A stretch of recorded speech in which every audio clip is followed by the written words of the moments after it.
Assalamualaikum warahmatullahi wabarakatuh.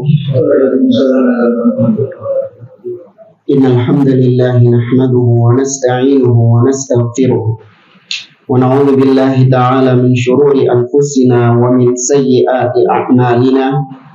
Man yahdihillahu fala mudilla lahu wa man yudlil fala hadiya lahu. Wa asyhadu an la ilaha illallah wahdahu la syarika lahu wa asyhadu anna Muhammadan abduhu wa rasuluh. Ya ayyuhalladzina amanu taqullaha haqqa tuqatih wa la tamutunna illa wa antum muslimun. Ya ayyuhan nasu taqu rabbakumul ladzi khalaqakum min nafsin wahidah wa khalaqa minha zawjaha wa batha minhuma rijalan katsiran wa nisaa'a wattaqullaha alladzi tasaaluna bihi wal arham innallaha kana 'alaikum raqiba. Ya ayyuhalladzina amanu taqullaha wa qulu qawlan sadida yuslih lakum a'malakum wa yaghfir lakum dhunubakum wa man yuti'illaha wa rasulahu faqad faza fawzan 'azima. Amma ba'd, fa inna asdaqal hadithi kitabullah wa khairal hadi hadi Muhammadin sallallahu alaihi wasallam wa syarrul umuri muhdatsatuha wa kullu muhdatsatin bid'ah wa kullu bid'atin dhalalah wa kullu dhalalatin finnar. Ma'asyiral muslimin, ikhwani fillah wa akhwati rahimani wa rahimakumullah. Alhamdulillah, di pagi hari ini kita memuji Allah Subhanahu wa taala atas nikmat-nikmat yang Allah berikan kepada kita, baik itu nikmat sehat ataupun nikmat waktu, dan yang paling penting kita diberikan nikmat hidayah, taufik dari Allah Subhanahu wa taala, sehingga sampai hari ini kita masih dijadikan oleh Allah sebagai seorang mukmin yang masih menjalankan ketaatan-ketaatan kepadanya. Semoga Allah Subhanahu wa taala menerima semua amal ibadah kita dan menetapkan kita di atas iman sampai kita diwafatkan oleh Allah Azza wa Jalla. Ikhwani fillah wa akhwati, para hadirin dan hadirat rahimani wa rahimakumullah. Kita melanjutkan kembali pembahasan kitab Sifatus Shalah oleh Asy-Syaikh Muhammad bin Shalih Al-Utsaimin rahimahullah ta'ala. Pada pertemuan yang lalu kita masih membahas tentang syurutus shalah, syarat-syarat salat. Yang pertama, dukhulul waqti atau masuknya waktu salat. Yang mengenal masuknya waktu salat, karena salat, terutama salat fardu, itu telah ditentukan waktunya oleh Allah Subhanahu wa taala. Sebagaimana di dalam firman-Nya, Allah Azza wa Jalla mengatakan dalam surah An-Nisa ayat 103, "Innas salata kanat 'alal mu'minina kitaban mawquta." Ya, sesungguhnya salat itu telah ditetapkan oleh Allah waktunya. Ya, maka waktu salat itu Allah Subhanahu wa taala yang menentukan. Ini penting bagi kita agar salat kita diterima oleh Allah Subhanahu wa taala apabila kita memperhatikan waktu-waktu salat tersebut. Kapan masuk waktu salatnya, kapan berakhir waktu salatnya. Ini kemarin sudah kita sampaikan di pertemuan yang lalu. Karena kemarin kita sudah lama ya. Berapa bulan berarti? 2 bulan. 3 bulan berarti. Kan baru ketemu bulan ketiga. Maka karena mungkin beberapa di antara kita mungkin sudah lupa dengan materi sebelumnya, maka kita ringkas. Yang pertama adalah waktu sholat fajar. Waktu sholat fajar itu dimulai ketika muncul cahaya fajar shadiq. Ya, cahaya fajar shadiq. Jadi kalau Anda lihat malam itu gelap gulita. Ya, kemudian di ufuk ya timur itu, ya di bagian timur ada seperti sinar yang membentang di ufuk. Maka ketika muncul sinar tersebut, maka itu waktu tanda masuk waktu masuknya subuh. Ya, waktu masuknya fajar. Nah, fajar ada 2 kemarin kita sampaikan, fajar apa dan apa? Nah, fajar shadiq dan fajar kadhib. Ya, fajar kadhib itu adalah sinar yang hanya muncul sesaat kemudian hilang lagi. Itu belum masuk waktu subuh. Ya, adapun fajar shadiq yaitu sinar yang muncul kemudian semakin terang. Ya. Nah, ini aku center. Nah, jadi ini ufuk.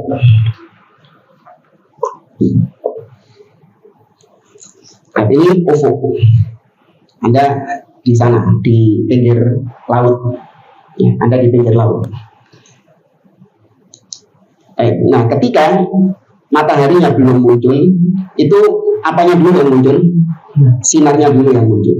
Nah, ketika sinarnya ini sudah mulai muncul, maka itu sudah masuk waktu subuh, waktu fajar. Maka kemudian matahari semakin naik, ya semakin naik. Nah, ketika matahari sudah sempurna naiknya, maka itu disebut waktu syuruk. Ya, matahari sudah terbit secara sempurna. Nah, maka ketika itu waktu dilarang sholat. Ya, tidak boleh sholat ketika itu. Sampai sekitar 15 sampai 20 menit, ya antara 15-20 menit, setengah jam, ya sampai matahari sudah agak meninggi, baru sudah masuk waktu duha, awal duha. Ya. Dan ini yang berkaitan dengan sholat subuh. Jadi berakhirnya waktu subuh itu bukan ketika masuk duhur. Subuh saya makanya tuh isok jam 9, jam 10, saiki saya isok ya. Enggak, itu bukan waktu subuh. Waktu subuh adalah ketika matahari sudah terbit. Ya, ketika matahari sudah terbit baru baru selesai waktu subuh itu. Nah, kemudian duhur.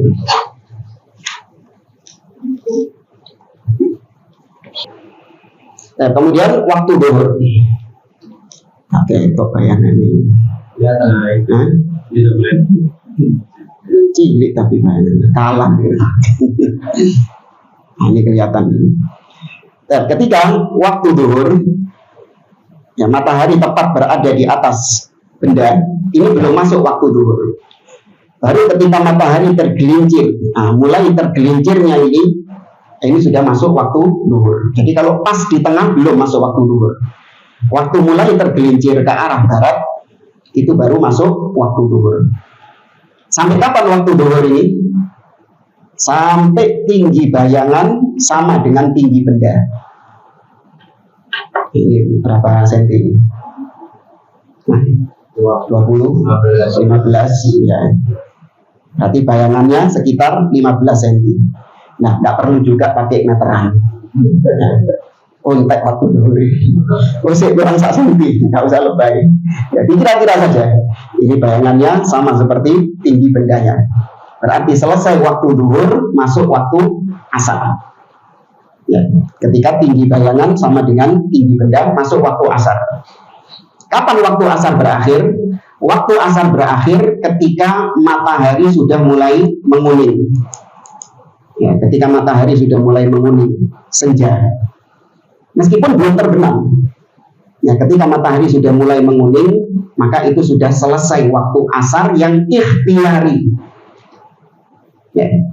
Sampai kemudian matahari yang mulai terbenam, ini jarak antara itu waktu asar yang doruri. Nanti akan dijelaskan, atau sudah kemarin, tapi nanti akan diperjelas lagi. Jadi waktu asar terbagi menjadi 2.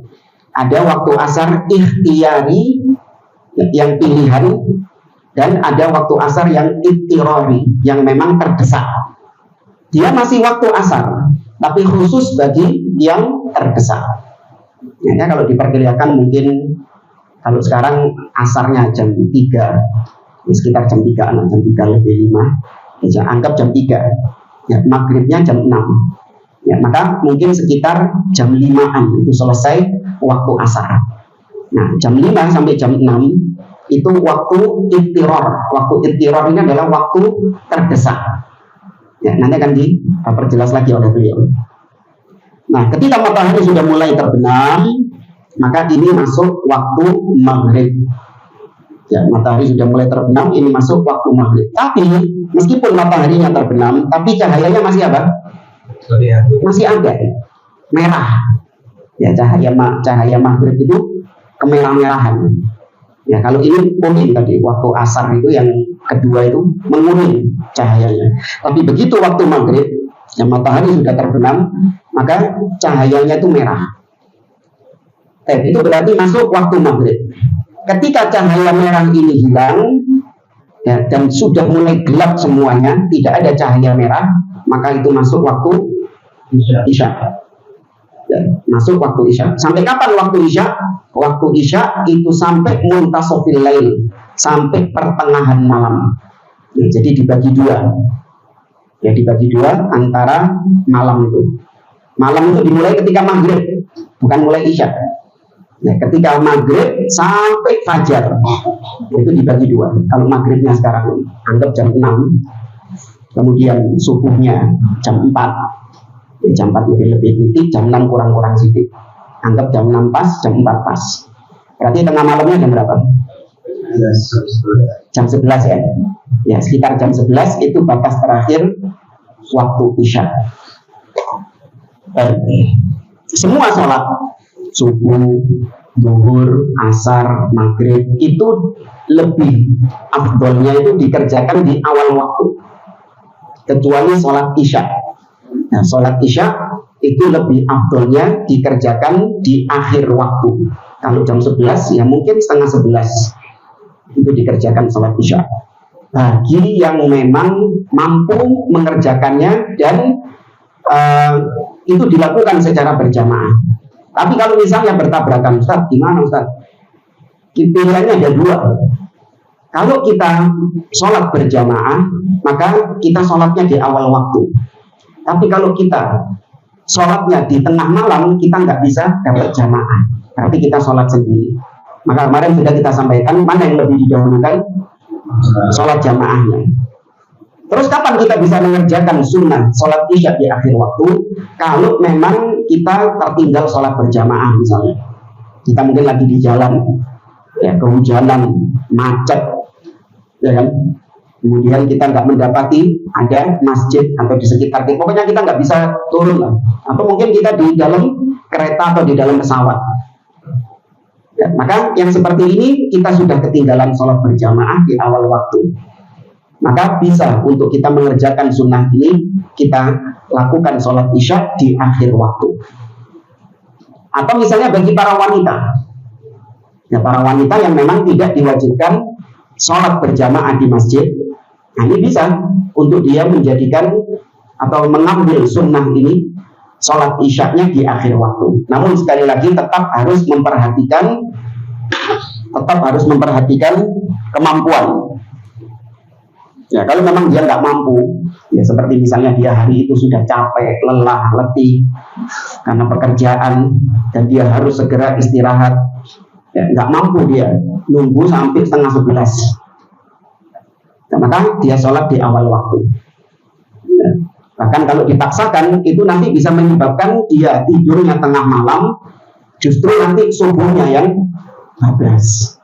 Karena di antara tipu daya syaitan, kita disibukkan dengan perkara-perkara yang sunnah, sehingga perkara yang wajibnya kita tinggalkan. Itu tipu daya syaitan. Ya, seperti bulan Ramadan, kita disibukkan dengan sholat tarawih yang tengah malam, yang panjang, ya sampai 2 jam, ya sampai kemeng kaki itu. Padahal sholat tarawih hukumnya sunnah, tapi gara-gara itu kita melalaikan sholat subuh yang hukumnya wajib. Nah, kemudian juga pembahasan yang kemarin belum tuntas kita sampaikan tentang sholat duhur. Ya, tentang sholat duhur itu tadi tentang sholat isya ya. Kesimpulannya sholat isya itu lebih afdol disegerakan apabila bersama jamaah. Ya, tapi diakhirkan apabila tidak berjamaah bagi yang mampu. Kata beliau, yustafna min dzalik aidan salatul zuhur idza ishtaddal har. Diberikan pengecualian bagi salat zuhur apabila memang sedang dalam kondisi panas yang menyengat. Sudah atau belum? Belum ya? Oh ya. Dan salat zuhur ketika panas. Liqaulin Nabi sallallahu alaihi wasallam, seperti sabda Nabi sallallahu alaihi wasallam, idza ishtaddal har fa'abridu bis shalah. fa inna syiddatal har min fayhi jahannam. Kata Nabi, apabila panas itu telah menyengat, artinya sangat panas sekali di siang hari itu, maka dinginkan dengan sholat. Maksudnya tunda sholat sampai agak dingin. Meskipun agak dingin ini bukan berarti ngenteni salju, nggak adem-adem, nggak sholat-sholat. Maksudnya menurun panasnya, ya, sampai menurun panasnya. Karena sesungguhnya panas yang sangat menyengat itu dari hembusan uap jahanam. Nah, kata para ulama, kata beliau, waqad ikhtalafal ulama halil ibrad sunnah aw rukhsah. Nah, di sini para ulama itu khilaf. Apakah menunda sholat duhur sampai agak dingin itu apakah memang sunnah atau itu hanya sebatas rukhsah? Ya. Beda dengan tadi sholat isya. Ya, sholat isya memang sunnah dikerjakan di akhir waktu. Itu sunnah, bukan rukhsah. Nah, kalau ini sholat duhur ketika dikerjakan, ketika ditunda, apakah ini memang sunnahnya demikian, atau itu adalah rukhsah karena ada kondisi yang panas? Karena kondisi panas, maka boleh mengambil rukhsah. Maka ada khilaf di antara para ulama. Kata beliau, faminhum man qala innahu sunnah wa ala hadza fayushra' al-ibrad bi kulli hal. Ada yang mengatakan ini sunnah. Ya, maka kalau sunnah berarti disyariatkan menunda sholat duhur di setiap kondisi. Mau panas, mau salju, boleh ditunda sholat duhurnya. Kalau memang itu sunnah. Wa minhum man qala, sebagian di antara ulama mengatakan innahu rukhsah. Menunda sholat duhur itu rukhsah, keringanan. Wa ala hadza fa idza kana al-arfaqu binnas adaman ibrad fala ibrad. Oleh karenanya kalau manusia, orang-orang itu lebih mudah untuk mempercepat sholat, mempercepat, menunda, lawannya apa? Menyegerakan. Kalau bagi orang-orang yang lebih ringan itu justru menyegerakan sholat, maka mereka menyegerakan sholat, tidak mengambil rukhsah untuk menunda sholat. Karena yang lebih ringan itu, kalau kita zaman sekarang ini, yang lebih ringan itu mana? Disita sholat duhur atau menunda sholat duhur? Mendahulukan itu lebih ringan bagi kita daripada menunda sholat duhur. Ya, maka demikian tidak ada penundaan sholat duhur. Karena namanya rukhsah itu mana yang ringan buat kita. Ya, kalau rukhsah ini justru semakin memberatkan kita, ya bukan rukhsah namanya. Paham ya jemaah ya? Ya, kalau rukhsah itu justru semakin memberatkan kita, maka itu bukan rukhsah namanya. Wa amalun nas al-yawma ala annahu rukhsah. Dan apa yang dilakukan oleh orang di zaman sekarang itu menunjukkan bahwa menunda sholat duhur itu adalah rukhsah, bukan sunnah. An-nasul an la yuakhirun. Orang-orang sekarang jarang kita lihat menunda sholat duhur. Ada di masjid mana? Karena panas nih, kan Surabaya berapa hari kemarin kan panasnya luar biasa. Ada yang menunda sholat duhur? Sepanjang yang kita ketahui tidak ada.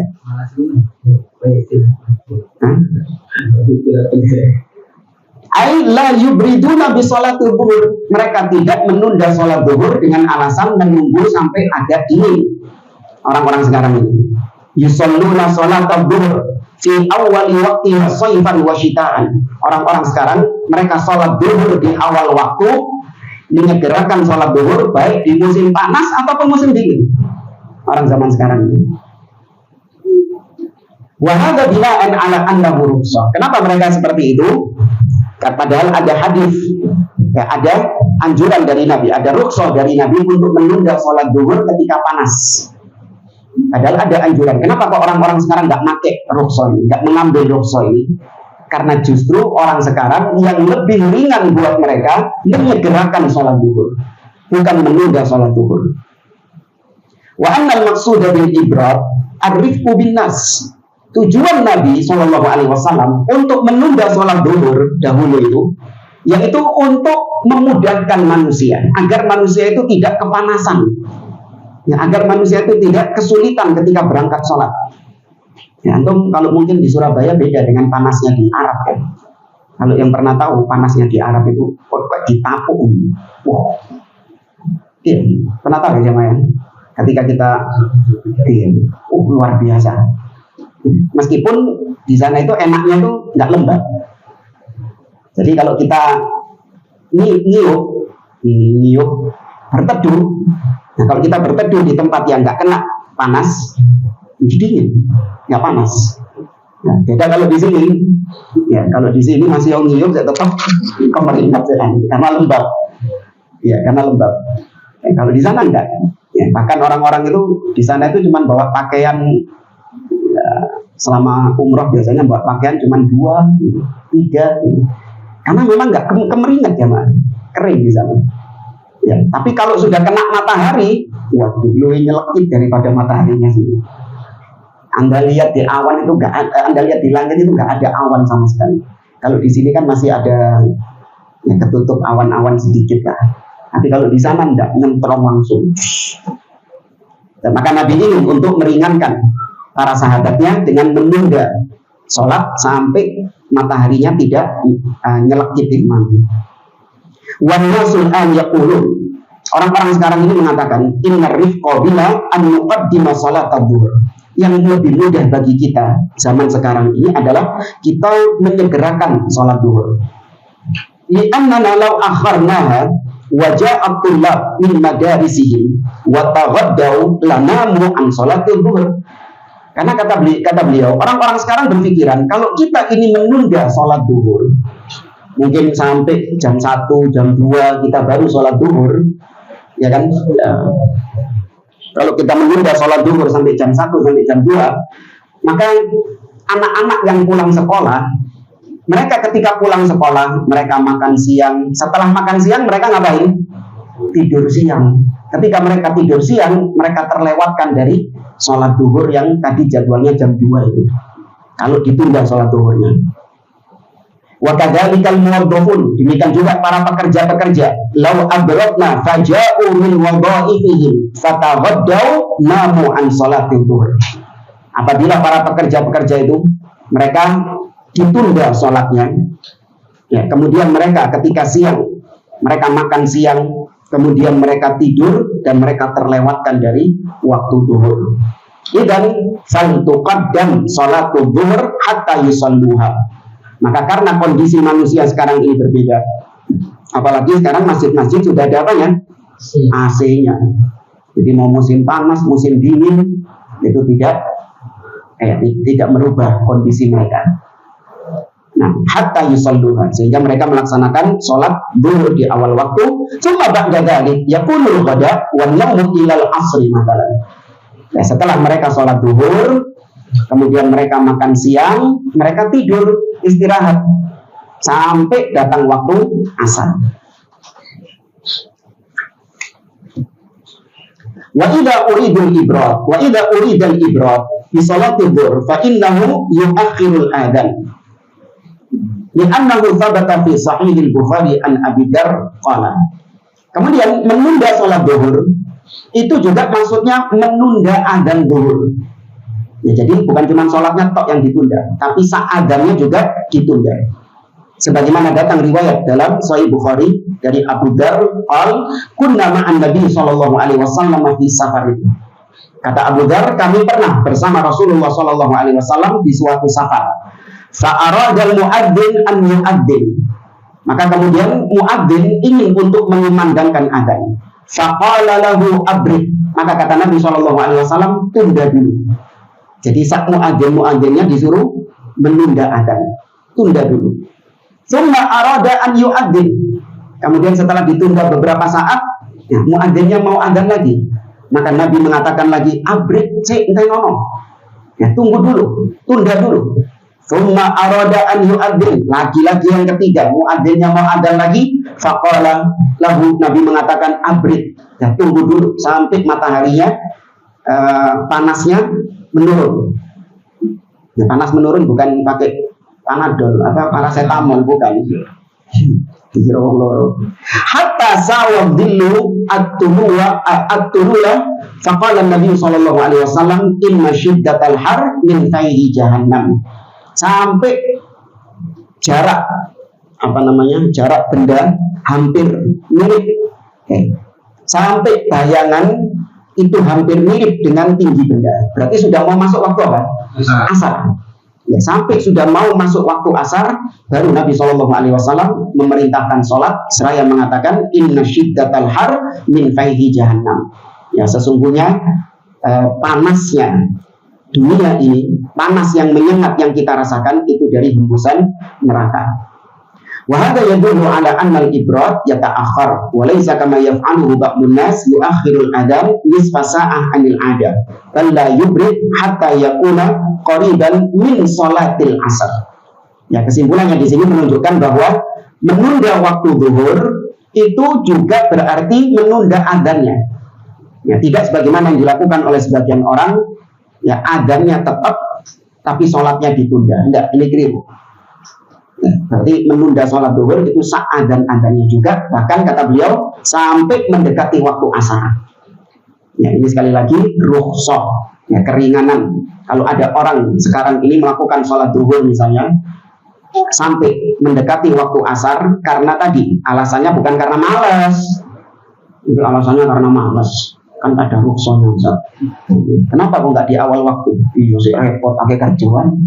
Bukan ini rukhsahnya itu. Ya, rukhsahnya itu karena apa? Panas. Wa amma hadis, adapun hadis yang berbunyi asfiru bil fajri fa innahu a'dhamu lil ajri. Di sini ada hadis di mana Nabi SAW mengatakan biarkan fajar itu sampai bersinar. Karena sesungguhnya itu lebih besar pahalanya. Jadi biarkan fajar itu sampai bersinar. Sehingga karena itu sesungguhnya lebih besar pahalanya. Di sini menunjukkan, wah berarti boleh juga menunda sholat subuh. Karena kata Nabi, biarkan fajar itu sampai bersinar terang. Karena asfir itu artinya sampai bersinar terang. Nah, berarti boleh nih. Sampai sekarang ini kan bersinar terang.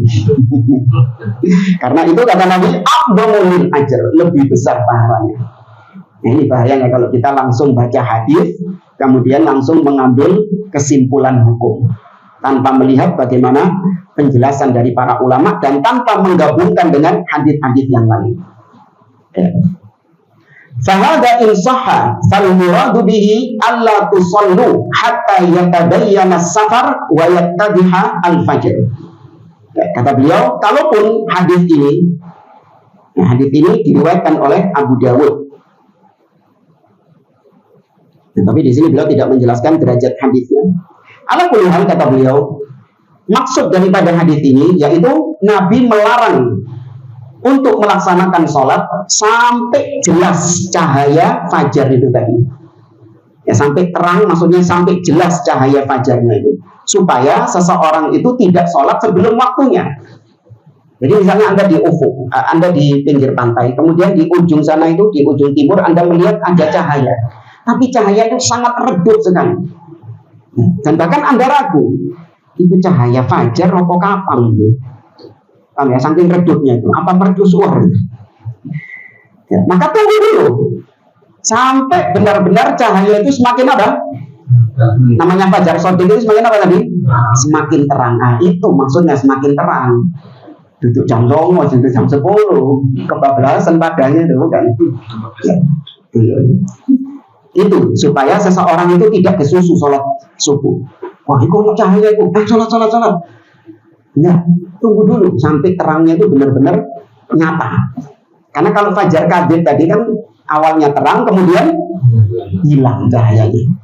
Beda sama fajar shodiq, terang, semakin terang.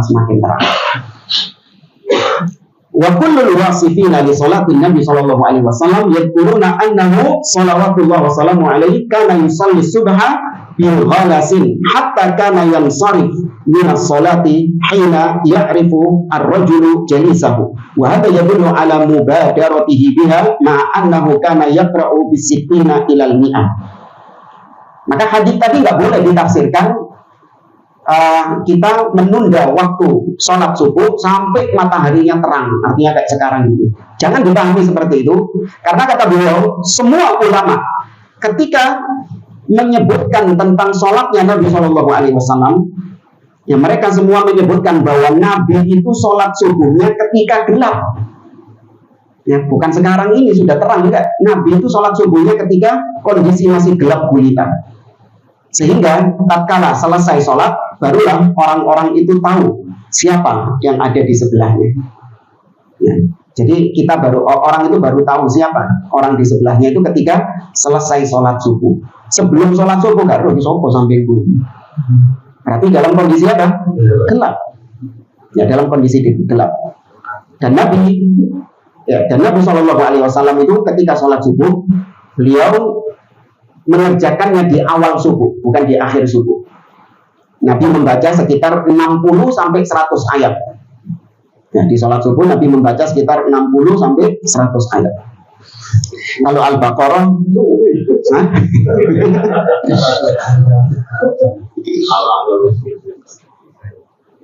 antum ini orang itu kalau sholat misalnya kayak diimami sama Syekh Sudes, itu panjangnya kayak apa, itu orang-orang itu bilang kaproso ya, saking enak gak kroso.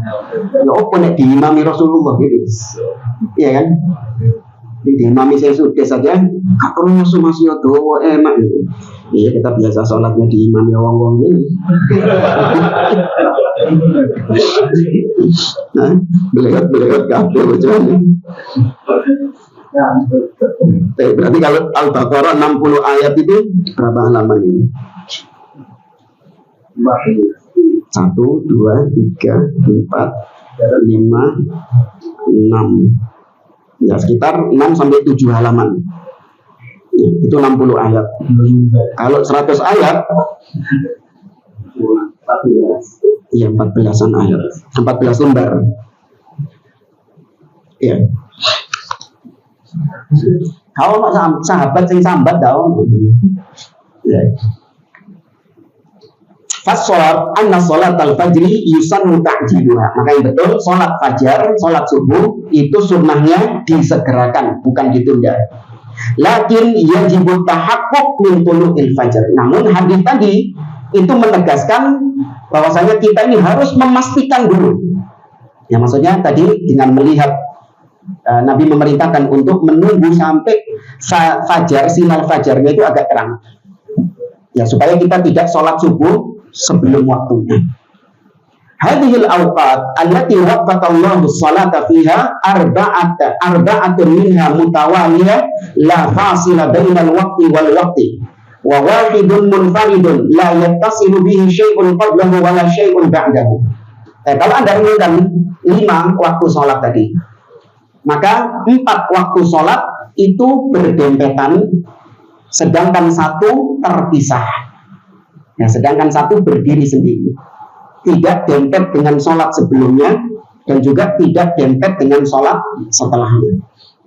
Bagaimana rinciannya? Al-Dhuhr, wal Asr, wal Maghrib, wal Isya, hadhihi awqatuha mutawasilah. 4 sholat ini waktunya saling berdempetan. Artinya selesai sholat Dhuhr sudah masuk waktu Asar. Selesai waktu Asar langsung masuk waktu Maghrib. Selesai waktu Maghrib langsung masuk waktu Isya. Ya, ini 4 sholat yang waktunya berdekatan. Amal fajar, nah adapun yang sendirian adalah sholat fajar, sholat subuh. Fahuwa munfasilun anil isya wa munfasilun anil dhuhr. Sholat subuh itu, sholat fajar itu terpisah dari waktu isya dan terpisah dari waktu dhuhr. Ya, nggak nyambung. Li'anna bainahu wa bainal isya nisfal lailil akhir. Karena antara sholat isya dengan sholat subuh itu terpisahkan waktu tengah malam. Jadi ada jeda waktu tengah malam. Tadi sholat isya itu batas waktunya sampai pertengahan malam jam berapa tadi? Sekitar jam 11. Kalau sekarang itu bukan waktu paten. Ya tergantung ya, subuh sama isyaknya. Jam 11. Berarti dari jam 11 sampai jam 4 itu waktu ya waktu kosong. Waktu kosong bukan berarti nggak boleh sholat, bukan. Artinya itu waktu yang memisahkan antara isya dengan subuh. Ya, ada jeda waktu antara isya dengan subuh. Wa bainahu wa bainadh dhuhri nisfan naharil awal. Demikian juga antara subuh dengan zuhur juga ada jarak waktu. Yaitu ketika matahari sudah terbit, syuruk, maka itu selesai waktu zuhur, selesai waktu subuh, kemudian ada jeda waktu sampai zuhur. Maka sholat subuh ini sendirian. Ainda muntasafil lail laisa hunaka waqtun lil fardhah. Nah, ketika tengah malam tidak ada sholat wajib yang dikerjakan. Jadi antara jam 11 sampai subuh tadi itu tidak ada sholat wajib yang dikerjakan di situ. Lakinnahu waqtu tatawwu, tapi itu adalah waktu-waktu yang ideal untuk sholat sunnah, sholat tatawwu, wa tahajjud, dan sholat tahajud.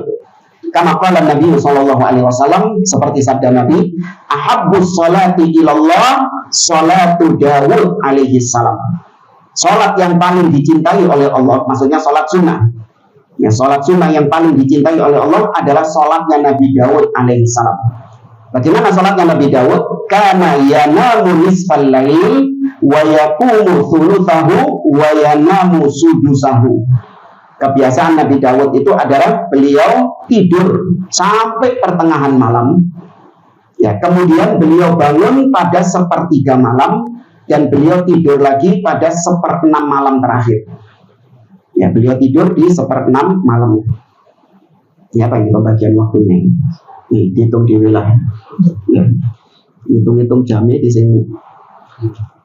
Dan intinya seorang di pertengahan malam dia berusaha untuk melaksanakan sholat-sholat yang sunnah, ya, baik itu sholat witir, ya, dia akhirkan sampai malam, ya, atau dia tahajud, ya, atau dia qiyamul lail, ya, itu karena waktu-waktu yang ideal, di mana Allah Subhanahu Wa Taala turun ke langit dunia pada 1/3 malam terakhir. Nabi SAW bersabda, yanzilu rabbuna kulla lailatin ila sama'i dunya hina yabqa thuluthul lailil akhir. Rabb kita, Allah, turun ke langit dunia pada 1/3 malam terakhir. Jadi ditetapkan oleh ahlu sunnah, yang turun Allah Subhanahu Wa Taala. Namun tidak boleh dibayangkan bagaimana turunnya Allah, tidak boleh disamakan dengan turunnya makhluk. Ya, tetapkan Allah Azza wa Jalla turun secara hakiki, zatnya Allah Subhanahu Wa Taala. Tidak boleh ditakwil-takwil. Oh, yang turun itu rahmatnya, yang turun itu perintahnya, yang turun itu malaikatnya. Enggak. Ya, tetapkan yang turun Allah Subhanahu Wa Taala, tapi bagaimananya wallahu a'lam. Saya pun karena Allah mengatakan di 1/3 malam terakhir, man yad'uni fa astajibalah.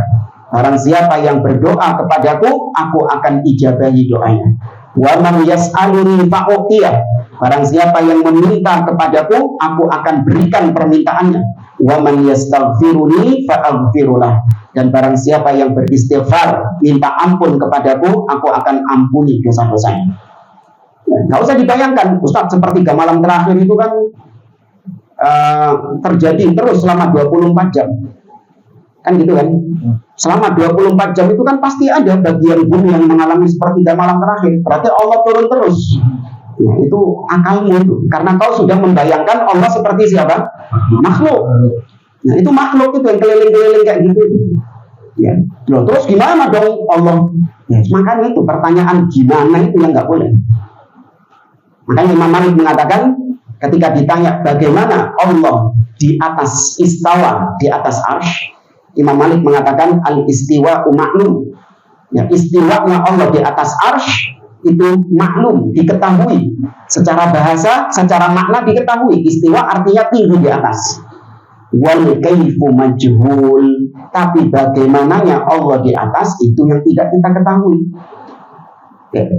Kemudian kata beliau, wal iman bihi wajib, mengimani Allah di atas itu wajib, wasu'alu anhu bid'ah, bertanya tentang bagaimananya itu bid'ah. Maka ini terapkan pada semua sifat Allah. Allah turun, ya Allah turun. Maknanya turun tahu antum, tapi bagaimana turunnya antum tidak tahu. Nah, ini sedikit ya, karena berkaitan dengan akidah. Kita ini tahu secara makna, tapi terkadang kita nggak tahu hakikatnya bagaimana. Contoh misalnya parfum.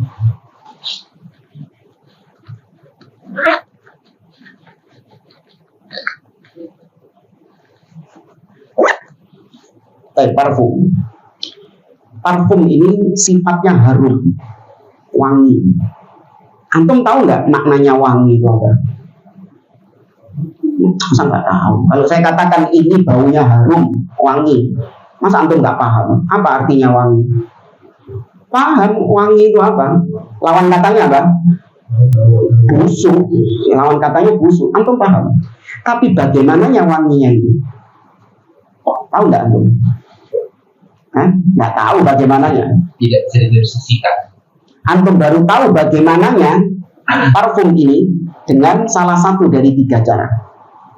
Yang pertama, ngincipi langsung. Ya. Ngono dong ini. Ngincipi langsung. Antum baru tahu bagaimananya wangi. Atau yang kedua, karena ini disegel, ya, antum nggak bisa ngincipi baunya. Tapi penjualnya bilang ini baunya seperti bunga melati. Ya, jadi kalau Anda pengen tahu baunya itu, ampungan dengan bunga melati nang ngarep itu. Nah, mirip baunya dengan bunga melati itu. Ada yang serupa baunya dengan itu. Atau yang ketiga, yaitu penjual parfumnya tadi itu menjelaskan dengan sangat detail kepada Anda, sehingga tergambar bagaimana harumnya parfum ini. Karena dia piawai ya, orang parfum kan piawai menjelaskan. Dijelaskan sama dia ini parfumnya ini sampai detail. Ya, Anda nggak diincip no, nggak dijajal no, apa sih incip no jajal no, paham ya? Anda nggak kasih tahu bagaimana harumnya, tapi karena dia pintar menjelaskannya, maka Anda tahu bagaimananya harumnya parfum ini. Nah sekarang terapkan kepada Allah. Kita nggak tahu bagaimana turunnya Allah, nggak tahu bagaimana istiwanya Allah di atas arsy. Kita nggak tahu bagaimana kedua tangan Allah Subhanahu wa Ta'ala. Kita nggak tahu wajah Allah bagaimana. Nggak tahu semua. Kita hanya tahu maknanya itu. Kita baru tahu bagaimananya Allah dengan yang pertama, melihat langsung Allah Subhanahu wa Ta'ala. Bisa? Nggak bisa. Coret merah. Yang kedua, kita baru tahu bagaimananya sifat Allah kalau kita melihat yang serupa dengan Allah. Siapa? Nggak ada, coret merah. Dan kita bisa tahu bagaimananya sifat Allah kalau ada informasi yang datang kepada kita yang menjelaskan, mendeskripsikan secara jelas sifat Allah. Sedangkan kita tahu sumber informasi tentang Allah cuma dari 2 pintu. Apa dan apa? Al-Quran dan Sunnah. Dua-duanya tidak menjelaskan kepada kita bagaimananya sifat Allah tersebut. Berarti nggak mungkin kita bisa tahu bagaimananya sifat Allah. Kita hanya tahu maknanya saja. Ya, kita hanya tahu maknanya saja. Dan ini kembali ke pembahasan kita, maka di sepertiga malam terakhir yakini Allah Subhanahu wa Ta'ala turun tanpa dibayangkan bagaimana turunnya, tidak sama dengan turunnya makhluk. Kata beliau, intabih lihadi li'anna aktsarul fuqaha rahimahumullah yarawna anna waqtal isya yamtaddu ila tulu'il fajr lakinnahu dha'if. Kata beliau, hati-hati. Ada sebagian fuqaha, sebagian ulama yang berpendapat, yang namanya pendapat macam-macam, apalagi dalam masalah fikih. Pendapat-pendapat yang syadz, yang nyeleneh-nyeleneh banyak. Ya, di antaranya kata beliau ada ulama yang berpendapat bahwa waktu isya itu panjang sampai adzan subuh. Kata beliau ini pendapat yang dhaif, yang lemah.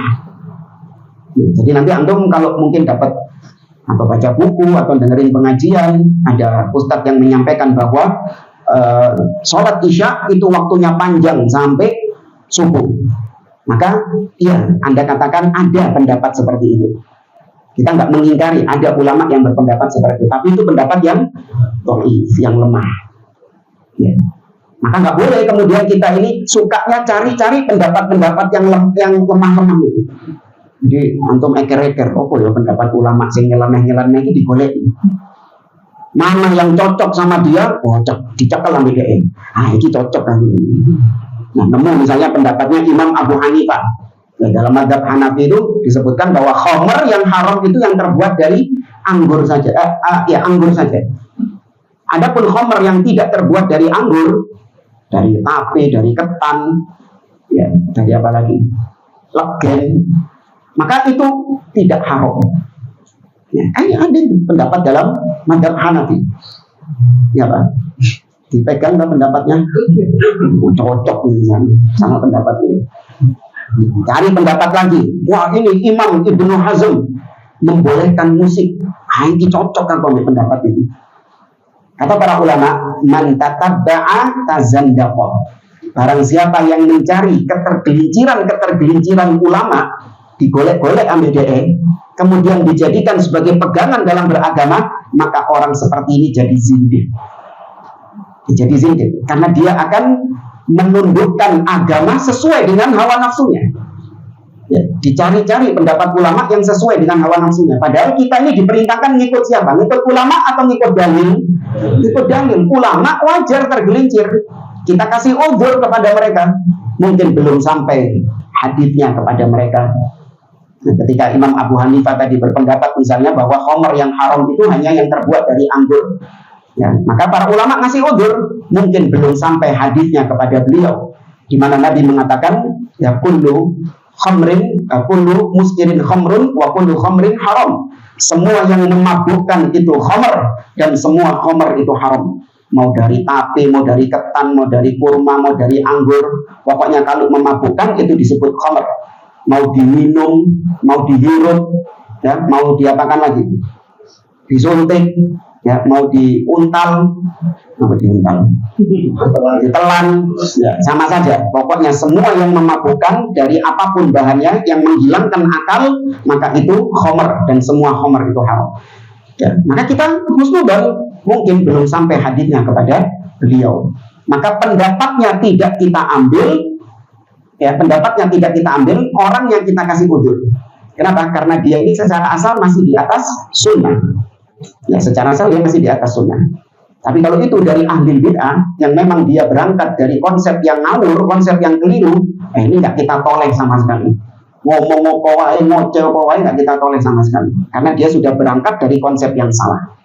Tapi kalau ulama berangkat dari konsep yang benar, ya berangkat dari manhaj yang benar, maka ketika dia keliru, kekeliruannya tidak kita ambil, namun sosoknya tetap kita beri uzur, tetap kita hormati sosoknya sebagai ulama, dan tidak menghalangi kita untuk mengambil ilmu-ilmunya yang lain. Jadi membedakan, menyikapi mana ulama ahlu sunnah dengan ulama ahli bid'ah. Ibarat seperti misalnya dulu kita itu kalau belajar matematika, kita itu kan sudah diajari konsep menghitung sama gurunya. Kalau zaman saya dulu diketahui, terus ditanyakan, itu kan harus disebutkan cara menghitungnya bagaimana sampai ketemu hasilnya. Nah, ada siswa yang dia itu menghitungnya itu sudah benar, tapi ternyata sampai pada hasil yang salah.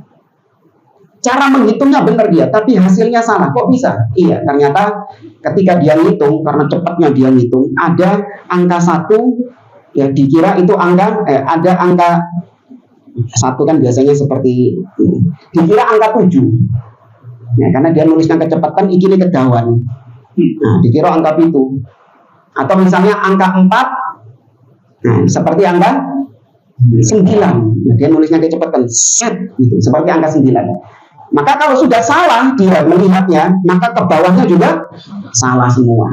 Sampai pada kesimpulan yang salah ini. Tapi caranya benar. Cara ngitungnya benar.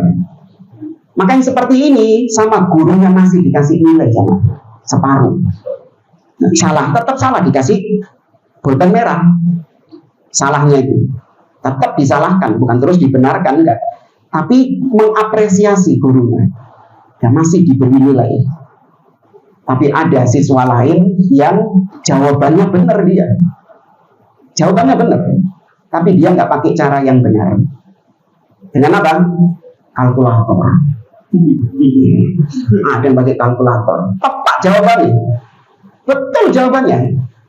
Sama gurunya dikasih nilai nggak? Nggak dikasih 0. Nggak diregani gurunya.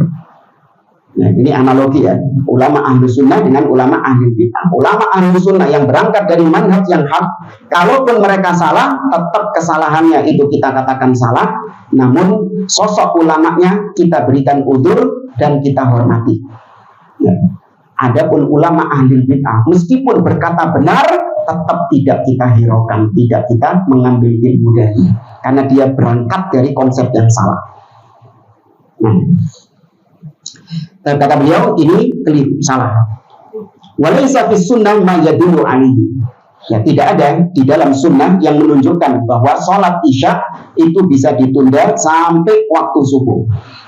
Anda kalau pengen, tapi ojo wis kok diwaca teman-teman. Pendapat-pendapat nyeleneh para ulama itu biasanya ada, bisa dilihat di kitab Bidayatul Mujtahid. Itu dicatat teman-teman, bahaya. Ya. Ada yang membolehkan mut'ah bahkan jamaah. Ulama Ahlus Sunnah ya, bukan ulama Rafidhah. Kalau ulama Rafidhah, Syiah sudah nggak kita toleh. Ini ulama Ahlus Sunnah menghalalkan nikah mut'ah. Ada. Terus antum jadikan pegangan gitu. Nah, ini Ahlus Sunnah itu. Ya. Ada kok ulama Ahlus Sunnah ini.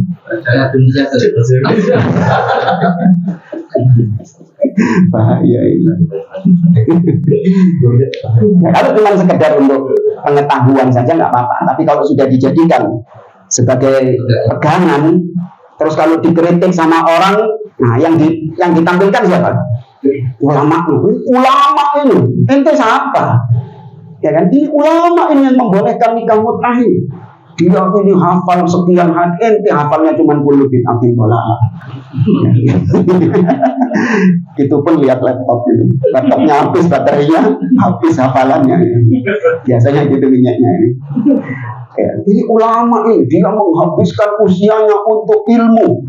Nah, dia yang mengatakan bahwasanya nikah mut'ah boleh, khomer itu boleh, musik itu boleh.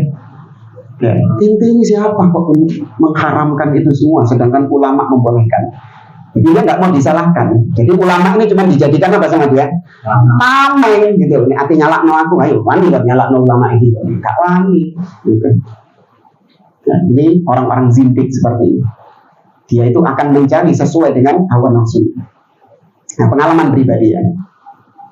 Ada seorang itu pernah tanya kepada kita tentang transaksi yang mau dia lakukan. Nah, dia sedang transaksi. Saya lupa ceritanya bagaimana. Cuman yang saya tangkap dari kisahnya itu, itu transaksi itu ada unsur riba. Nah, kalau yang saya lihat dari wallahu a'lam, dari ceritamu tadi itu ada ribanya di situ. Ya, wallahu a'lam. Ya, saya rasa kalaupun di situ tidak ada ribanya, minimal sekarang ini masih syubhat. Karena dia butuh jawaban. Saya jawab, tadi saya masih ragu itu ada ribanya atau enggak. Tapi minimal sekarang ini itu hukumnya syubhat. Paham ya syubhat ya? Masih abu-abu, masih nggak jelas. Namanya syubhat itu diapakan? Ditinggalkan. Ya, itu sudah minimal. Tinggalkan sudah jangan dulu. Karena hukumnya belum jelas. Saya memang bukan pakar muamalah. Ya, saya hanya bisa tadi mencium ada riba. Tapi wallahu a'lam bagaimana itu. Dan kayaknya dia nggak puas. Kemudian beberapa hari setelahnya itu saya lihat dia itu sedang tanya-tanya sama salah seorang ustaz. Jadi kita ada acara pernikahan itu, saya lihat dari kejauhan itu fulan tadi itu tanya sama seorang ustaz. Kayaknya ngotot itu. Setelah dia pergi, saya datangi ustaz tadi. Assalamualaikum Ustaz. Tadi fulan itu tanya ke antum masalah ini ya, ini. Loh kok tahu antum ini? Iya, kemarin tanya sama saya. Terus gimana? Ya riba itu. Iya, memang riba kata Ustaz. Memang riba itu. Dari situ saya nangkap kayaknya fulan ini kan dicari Ustaz lagi. Iya. Apa? Iya. Kayaknya dia bakalan keliling terus cari ustaz. Sampai dia nemu ada ustaz yang membolehkan, dicekel lah dia ustaz ini. Kalau bisa direkam suaranya itu. Kenapa? Kalau ada yang menyalahkan dia, ustaznya ini yang dijadikan tameng. Wah ini ustaznya ini membolehkan kok. Dia gelarnya doktor. Ente apa gelarnya? Ini orang-orang zindik seperti ini.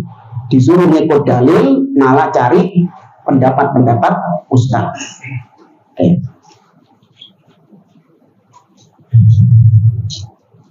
Nah, kita lanjutkan.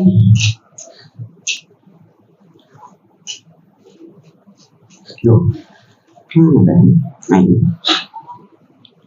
Wa fil Qur'an al-qaulur rajih min aqwali ahli al-'ilm anna ma ba'da nisfil lail laisa waqtan lil isya wa dalilu min kitabillah wa min sunnati Rasul sallallahu alaihi wasallam.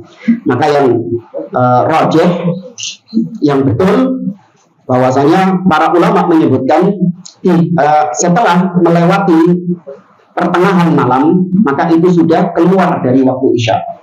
Jam 11 tadi itu sudah bukan waktu isya berdasarkan dalil-dalil di dalam Al-Quran dan Sunnah Nabi Shallallahu Alaihi Wasallam. Tapi kita bilang di dalam Al-Quran, yaqulullahu Ta'ala, Allah berfirman dalam surat Al-Isra ayat 78, aqimis salata liduluki syamsi ila ghasaqil lail. Ya, dirikanlah salat ketika dulu isyams. Dulu itu artinya zawal. Dirikanlah sholat ketika tergelincirnya matahari. Berarti waktu apa ini? Duhur. Ila ghasaqil lail, sampai gelapnya malam. Ya, perhatikan ayat ini. Aqimis sholat liduluki syamsi ila ghasaqil laili wa qur'anal fajr.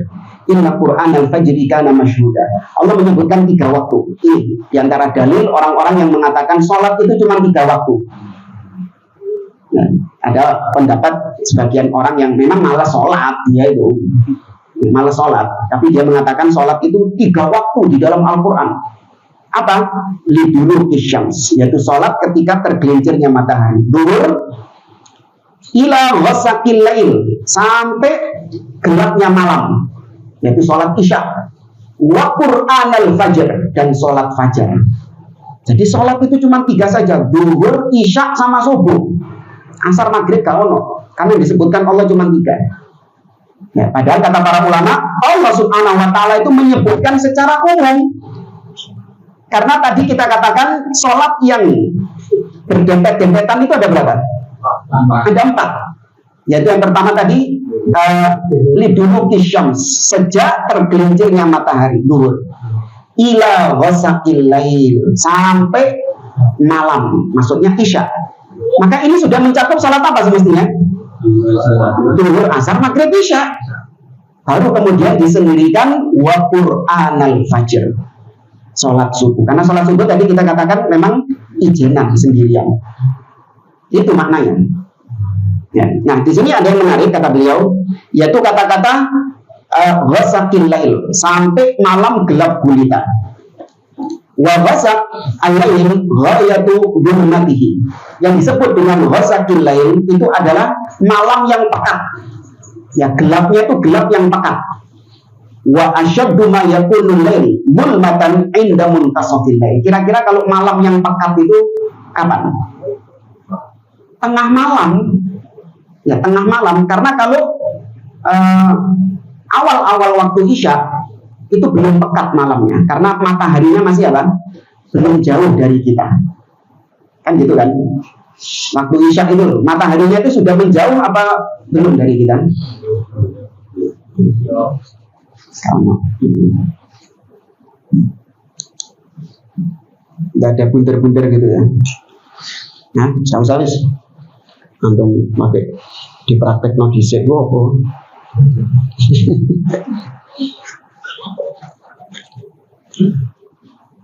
Ininya ini bumi. Ketika waktu isya, ya apa sih? Pokoknya ketika waktu isya, maka mataharinya ini masih dekat. Tapi ketika isya ini semakin jauh, semakin tengah malam, maka posisi kita ini menjauh, semakin menjauh dari matahari. Nah, kalau isya itu posisi kita masih dekat sama matahari sini. Ya, tapi semakin malam, semakin menjauh, maka gelapnya itu semakin pekat. Maka ghasaqil lail itu maksudnya adalah malam yang sangat pekat, yaitu nisful lail, pertengahan malam.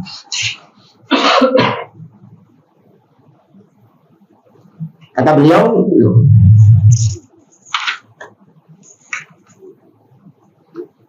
li'anna ab'ada ma takunu syams anil manqifah allati anta fiha wa waqtu intisafil lail wa huwa asyaddul lail dhulmatan wa hadha ghasaqul lail. Karena matahari yang paling jauh dari kita, posisi matahari terjauh dari kita itu ketika tengah malam. Jadi posisi matahari itu yang semakin menjauh dari kita itu ketika tengah malam. Ya makanya ketika tengah malam itu subuh itu semakin apa? Semakin dingin karena posisi matahari itu semakin jauh. Maka subuhnya semakin dingin. Oke. Maka itu yang disebut dalam ayat tadi wasaqil lail. Maka dalilnya ini bahwa isya itu sampai tengah malam karena Allah menyebutkan ila wasaqil lail, sampai pertengahan malam. Berarti itu batas waktu isya. Jadi yang pendapat yang mengatakan isya itu bisa sampai subuh, ini pendapat yang lemah, bertentangan dengan ayat tadi, surat Al-Isra ayat 78 ya, ayat 87. Hah? Kira sih 78 ya, ayat 78.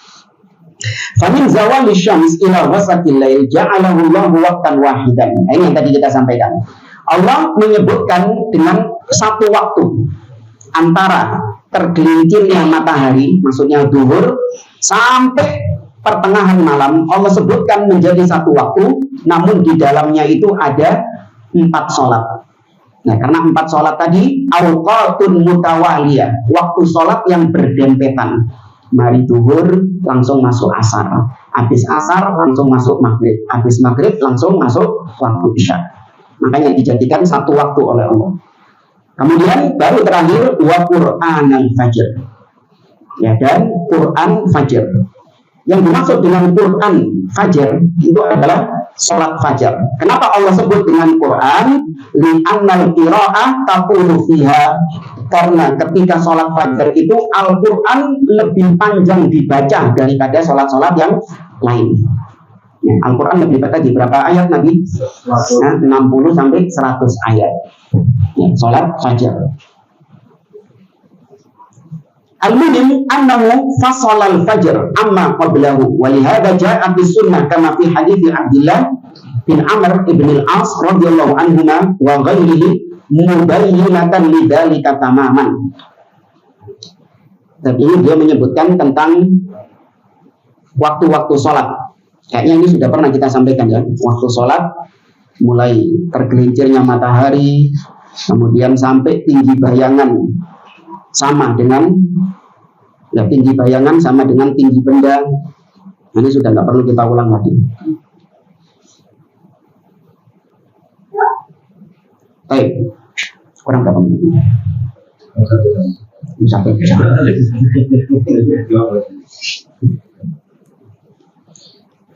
15.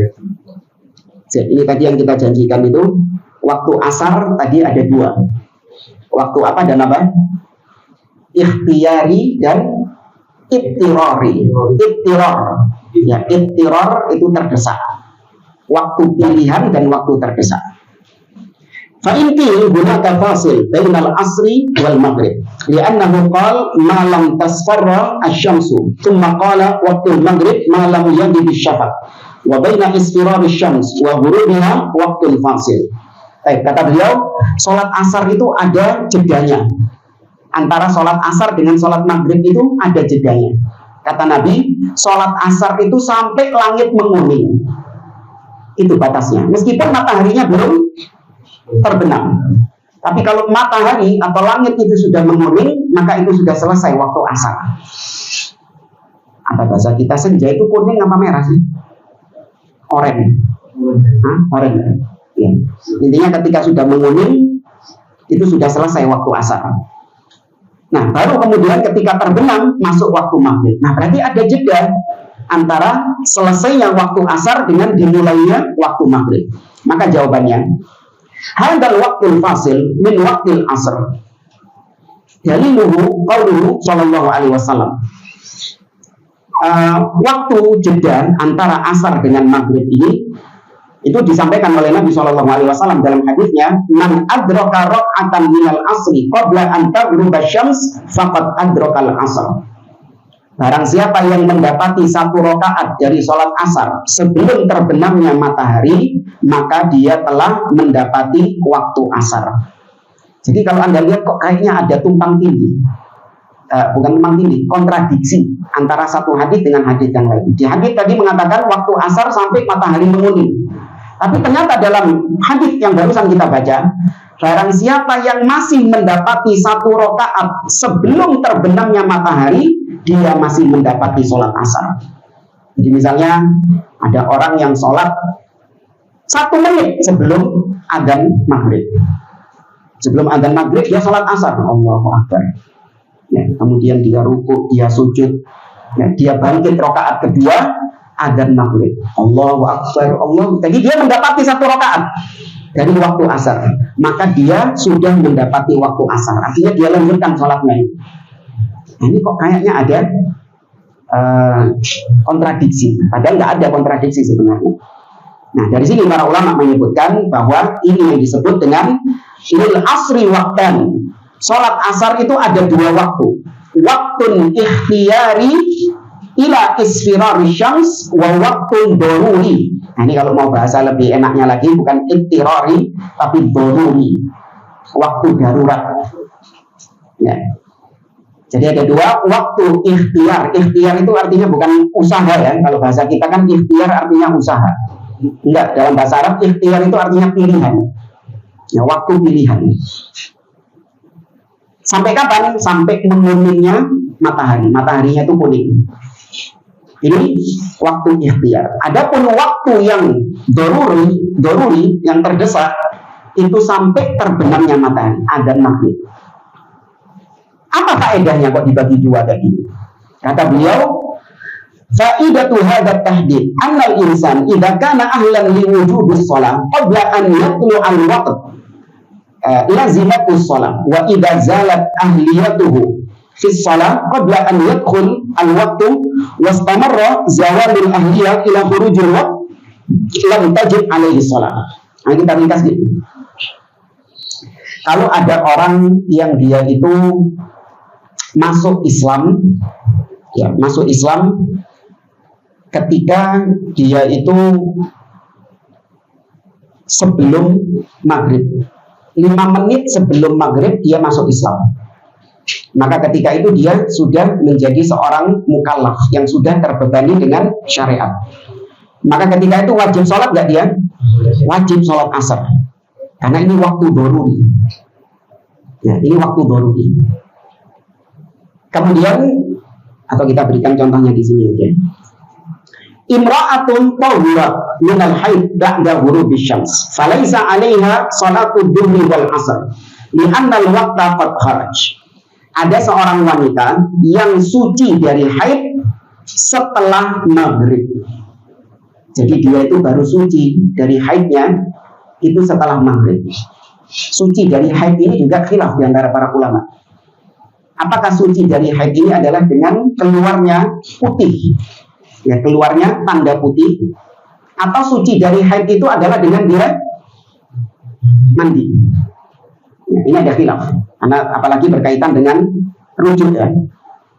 Kalau seorang itu dia mentalak istrinya, kemudian dia tidak rujuk sampai 3 kali suci, nah, maka dia nggak bisa kembali kepada istrinya kecuali dengan menikah kembali. Ya, kalau bukan talak 3, artinya talak yang bisa balik lagi. Nah, rujuknya ini adalah sucinya ini dengan apa? Apakah dengan dia berhenti dari haidnya, atau sucinya itu ketika dia mandi? Ya. Jadi kalau sucinya itu ketika berhenti darah haidnya, maka ketika suaminya mau rujuk sudah nggak bisa. Kenapa? Saya sudah berhenti darah haid saya. Jadi kalau nggak bisa rujuk, kalau mau rujuk rapi mandi. Tapi kalau sucinya itu adalah dengan mandi, maka meskipun darahnya sudah berhenti, ya sudah keluar putih, tapi dia belum mandi, maka suaminya masih bisa rujuk nggak? Bisa. Ya, kenapa? Belum suci dia, karena belum mandi. Ya, tapi ambil istrinya, aduh saya cekak rujuk, bahaya. Langsung adus ya, cekak rujuk. Ini ada khilaf di antara para ulama.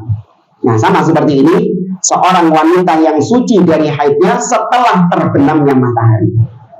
mau dia berhenti darah haidnya atau dia mandi, tapi pokoknya dia itu sudah statusnya suci ketika sudah maghrib, maka dia tidak diwajibkan sholat duhur dan asar. Ya, dia tidak wajib untuk melaksanakan sholat duhur dan asar. Kenapa? Karena waktunya sudah keluar. Ya, sudah keluar dari waktu. Karena dia ketika duhur sama asar posisinya masih apa? Haid. Posisinya masih belum suci.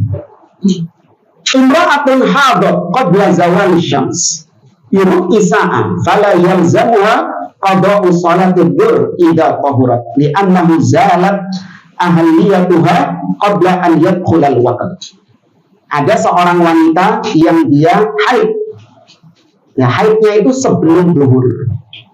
Ya, dia itu haid sebelum duhur.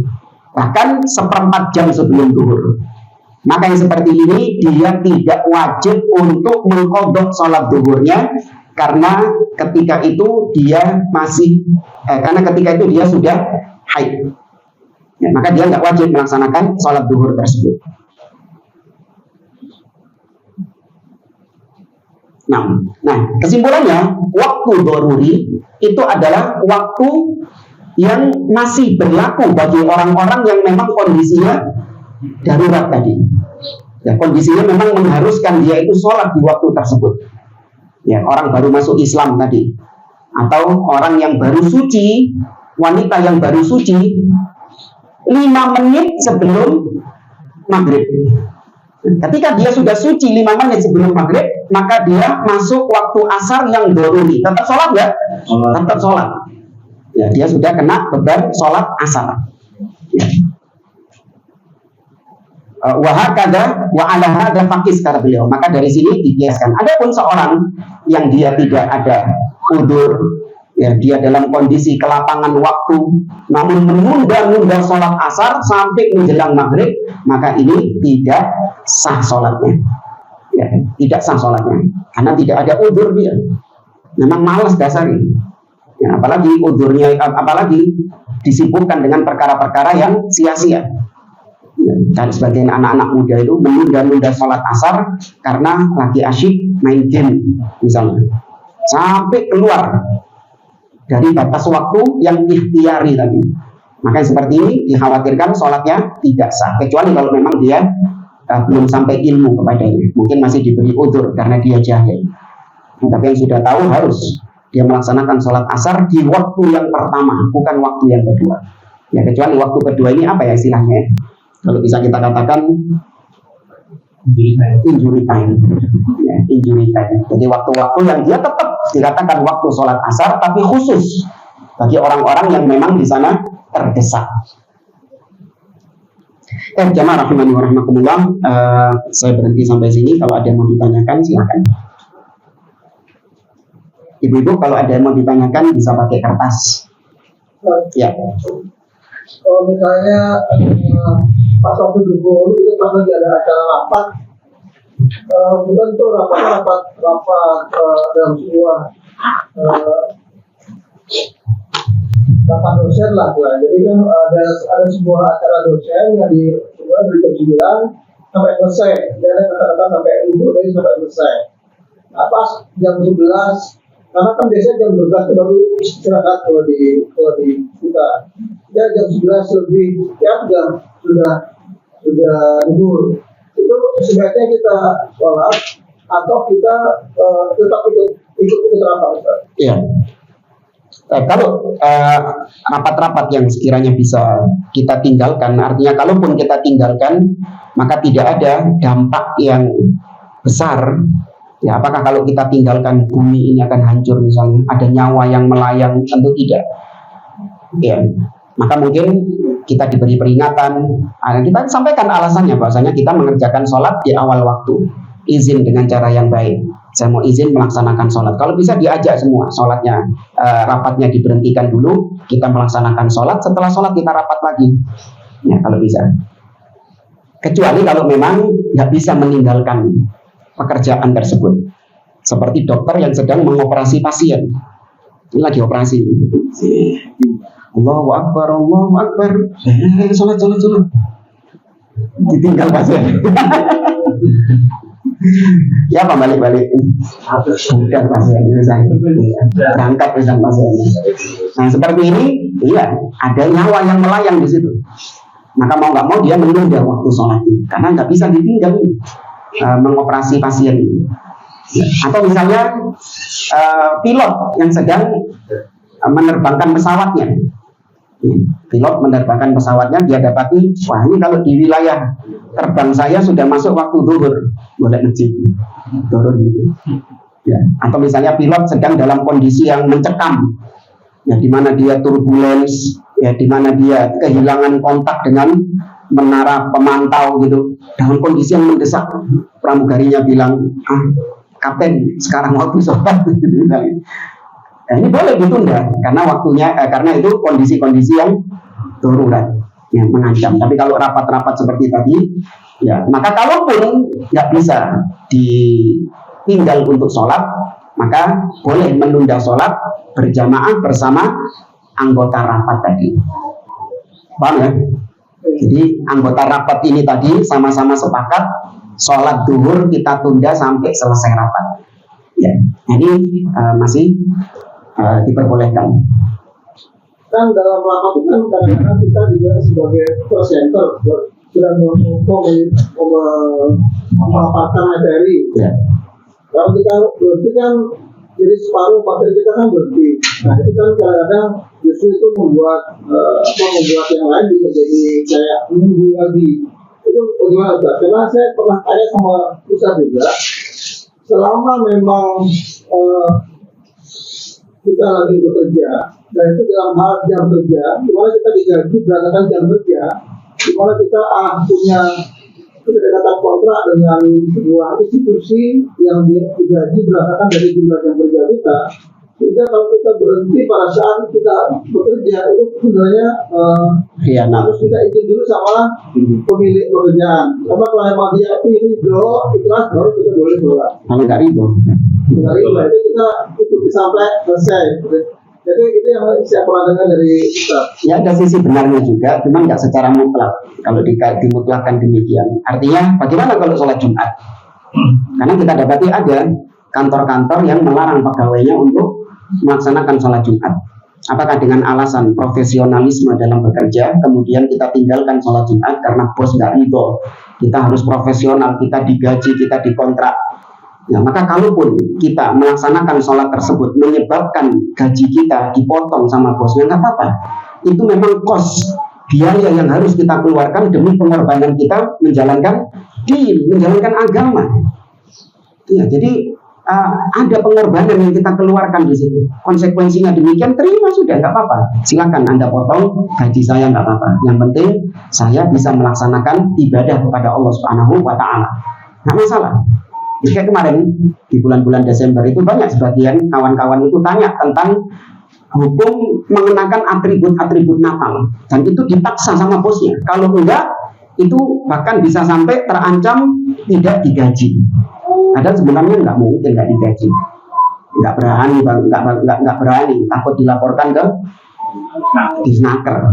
Karena alasan-alasan demikian nggak bisa dijadikan alasan untuk memecat seorang pegawai pemaksaan. Ternyata nggak digaji itu maksudnya nggak dapat THR Natal. Digajinya tetap, tapi nggak dapat THR Natal. Maka kita jawab, iya, itu harga yang kau keluarkan, pengorbanan yang kau keluarkan untuk menjaga akidah. Untuk menjaga akidah. Ya, jadi kalau tadi presentasi, ya bilang bahwasanya kalaupun kita menunda waktu sholat, maka yang di ruangan ini nanti kita sama-sama sholat setelah rapat selesai. Nah, kalau mereka sepakat, ayo. Kalau enggak, misalnya di sana non muslim, ya banyak yang non muslim, ya minta izin. Kalau bisa waktunya itu diatur supaya jangan sampai ya ketika waktu sholat. Sama sholat Jumat pun akhirnya nanti jadi alasan gitu. Ini lagi rapat, ini kalau dipotong nanti gini. Terus gimana? Nggak Jumatan? Alhamdulillah. Wallahu a'lam. Mungkin itu Pak. Saya Pak Ustaz. Iya. Ini mungkin sifatnya pribadi. Ya, saya juga sengaja bertanya karena ini merupakan hal yang Sebentar, kalau Saya kan sering, ya, kalau pribadi, ya, kalau berkaitan dengan aib dan yang lainnya, yang penting ditulis di kertas saja atau mungkin berkaitan dengan sholat ya, Pak Ustaz. oh ya, tak kira berkaitan dengan aib. Ketika saya berzikir setelah sholat wajib itu sering terganggu dari bilangan itu Pak Ustaz. Ya, Nah, ini kan saya menggunakan biji yang kita kenal dengan istilah tasbih. Nah, itu kira-kira bagaimana Pak Ustaz? Karena saya bilang kita tidak boleh menggunakan tasbih karena akan menyerupai agama yang lain. Namun saya merasa aman dan nyaman dengan menggunakan biji tersebut. Terus yang kedua, tuh diborong. apakah sah sholat? Ini saya pernah pengalaman yang saya sering lihat beberapa agama di beberapa tempat itu menggunakan kaos kaki, di mana kaos kakinya itu masih membentuk kakinya. Selain itu juga kaos kakinya itu sangat tipis, sehingga tumitnya itu kelihatan, dan baju yang digunakan itu tidak bisa menutupi secara keseluruhan dari kaos kaki tersebut. Kira-kira sholatnya itu gimana Pak Ustaz? Ya. Itu ada pertanyaan saya juga kemarin. Jazakallah. Ya, baik. Berkaitan dengan yang pertama tentang hukum menggunakan tasbih. Syekh Muhammad bin Shalih Al-Utsaimin itu membolehkan berzikir dengan menggunakan biji-bijian tasbih itu hanya dalam rangka untuk membantu, tidak boleh diyakini keafdolannya. Ya, tidak boleh diyakini bahwasanya zikir dengan tasbih lebih afdol daripada dengan tangan. Karena sunnahnya tetap dengan tangan itu lebih afdol daripada dengan tasbih. Kalau sampai ada perasaan dengan tasbih itu merasa lebih nyaman, ya dengan tasbih itu merasa lebih afdol, maka seperti ini sebaiknya ditinggalkan dengan tasbih. Karena itu sudah tingkatannya tasbih bukan cuma sekedar membantu untuk menghitung saja, tapi sudah ada keyakinan yang akan keafdolan menggunakan tasbih daripada menggunakan tangan tadi. Ya. Maka kalau dikatakan itu tasyabbuh dengan orang-orang Nasara, ya secara umum bentuknya saja tasyabbuh, tapi tidak semua yang mirip itu dihukumi sebagai tasyabbuh. Kalau orang-orang Nasara itu punya biji tasbih rosario namanya, orang-orang Katolik itu seperti biji, memang seperti tasbih bentuknya, ada salibnya. Ya, namun fungsinya berbeda. Ya, mereka bukan zikir buat zikir, bukan. Tapi itu memang buat aksesori atau apa gitulah, ya, buat berdoa. Jadi berdoanya itu dengan pakai rosario, ada salibnya. Jadi biji-bijinya itu bukan digunakan untuk berzikirnya.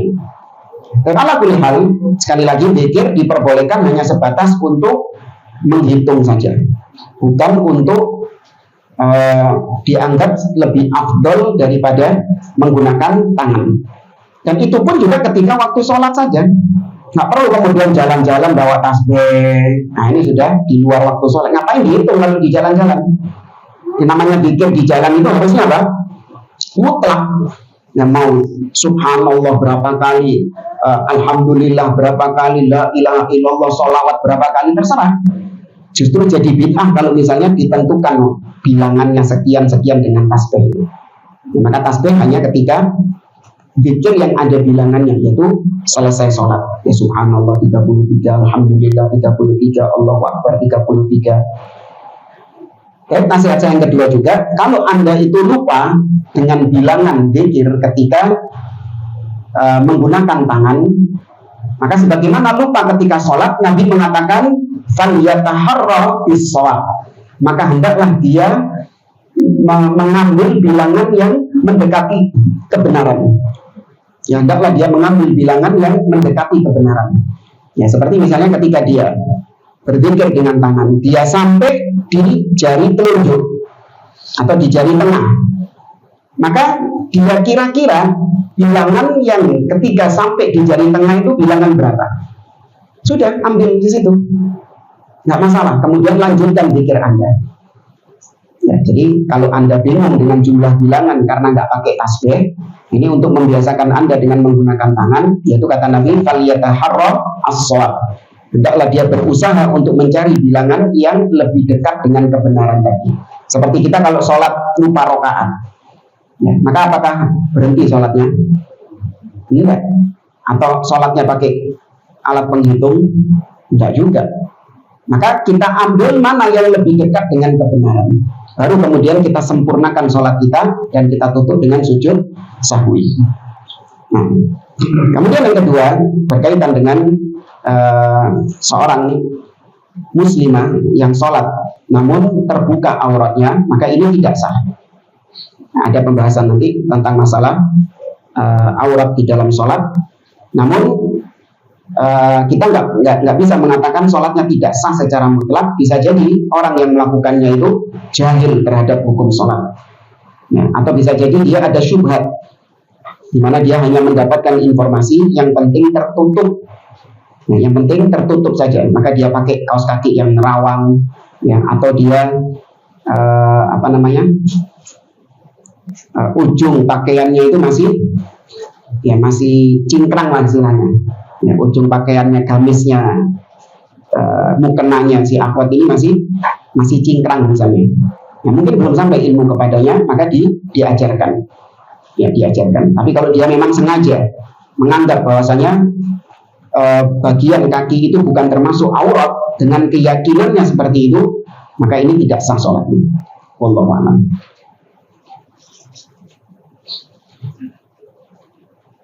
Ustaz, Ya. untuk muadzin, azan itu perintah dari imam atau kita lihat waktu? Enggak, qomat yang perintah dari imam. Ya, kalau adzan ketika sudah masuk waktu sholat adzan, ya, meskipun imamnya bahkan imamnya turun teko, ya, imamnya belum datang misalnya, ya, maka adzan itu langsung ketika masuk waktu maka dia adzan. Adapun iqamah baru dengan komando imam, ya, maka sunnahnya itu imam ditunggu, bukan pakai counter timer itu, bukan. Ya, counter timer itu, ya, dulu waktu awal-awal munculnya itu sempat ramai di antara sebagian orang itu, ya, sebagian ustadz bahkan, apakah ini termasuk bid'ah? Nah, maka kita jawab iya, jadi bid'ah kalau misalnya qomat harus ditentukan dengan timer itu. Nah, imamnya datang, imamnya nggak datang, pokoknya ini 10 menit qomat. Ya, akhirnya diting-tingan. Iya, suruh-suruhan. Imamnya nggak ditunggu, belum datang. Ya, padahal ketika imamnya takbiratul ihram, ketika takbiratul ihram datang imamnya, nggak ditunggu imamnya. Maka keliru. Kalaupun digunakan timer tersebut, itu hanya sebatas untuk mengetahui adanya sudah lewat berapa menit. Sudah itu saja. Tidak dijadikan penentu iqamah. Nah, iqamah tetap harus dengan komando imam. Ketika imamnya melihat jamaah sudah siap, ya, maka kemudian imam memerintahkan muadzin untuk iqamah. Ya, wallahu a'lam.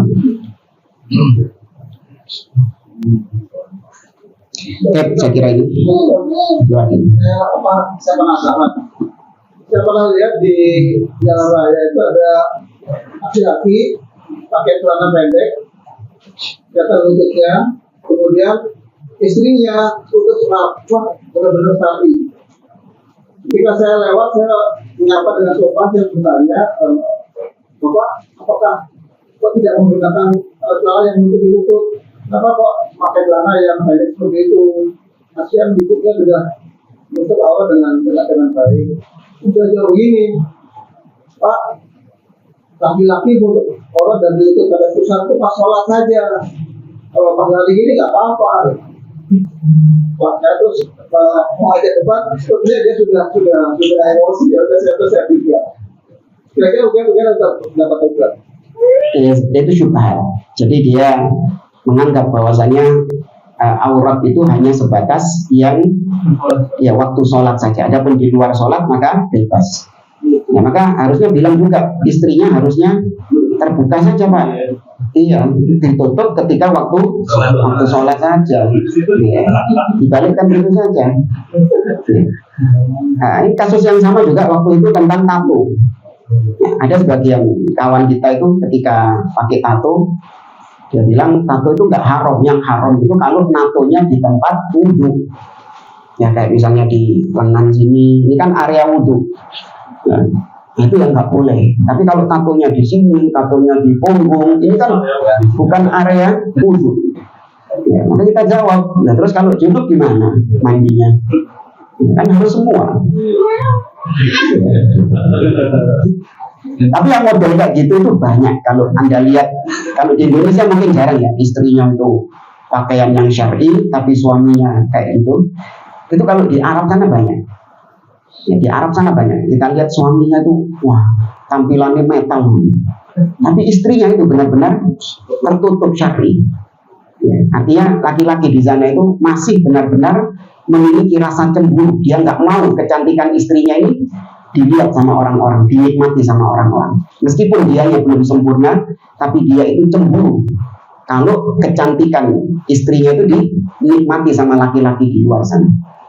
Makanya banyak kita lihat kayak di bandara-bandara atau di tempat-tempat umum ya, kalau di masjid-masjid enggak, di tempat-tempat umum baik di Saudi atau beberapa negara-negara Arab itu ya, istrinya perempuannya pakaian syar'i ya, tapi lakinya ya itu tadi metal itu tadi, yang celana pendek lah ya, pakaiannya gambar tengkorak atau apalah, waduh. Itu dasarnya karena itu tadi. Wallahu a'lam. Ya jamaah, saya kira ini kita lanjutkan di pertemuan yang akan datang. Subhanakallahumma wa bihamdik, asyhadu an la ilaha illa anta, astaghfiruka wa atubu ilaik. Assalamualaikum warahmatullahi wabarakatuh.